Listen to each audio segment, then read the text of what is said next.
আসসালামু আলাইকুম। আপনারা যে ভিডিওটি দেখছেন, ভিডিওটি কয়েকদিন আগে করা ভিডিও।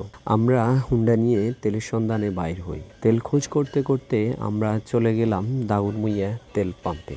ওখানে দেখতে পেলাম লম্বা সিরিয়াল, তারপরে 200 টাকার তেল।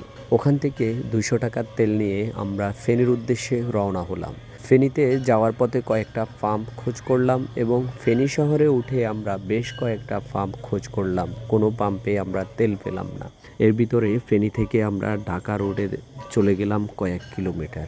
ঢাকা রোডে আমরা কয়েক কিলোমিটার যাওয়ার পরে বেশ কয়েকটা পাম্প খোঁজ করলাম, কিন্তু কোথাও তেল পেলাম না। সবগুলোতে সিএনজি বা ডিজেল দিতেছে। আগেভাগে হাত নেড়ে না করে দিতেছে যে অকটেন নেই তাদের কাছে। কি আর করা, কয়েকটি পাম্প খোঁজ করলাম।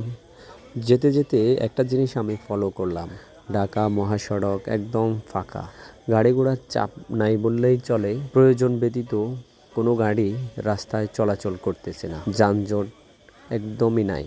খোঁজ করতে করতে কি আর করা, পরিশেষে আমরা আবার ব্যাক করলাম ফেনীর দিকে। ফেনী থেকে আবার চট্টগ্রাম রুটে আমরা প্রবেশ করলাম। চট্টগ্রাম রোডে ফেনী লালপোল যাওয়ার পরে লম্বা সিরিয়াল একটা পাম্প দেখলাম।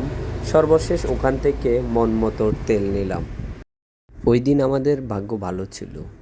অনেক ঘোরাঘুরির পর ফেনী লালপোল থেকে আমরা ওই দিন পুরো ট্যাঙ্কি তেল লোড করে নিয়ে আসলাম।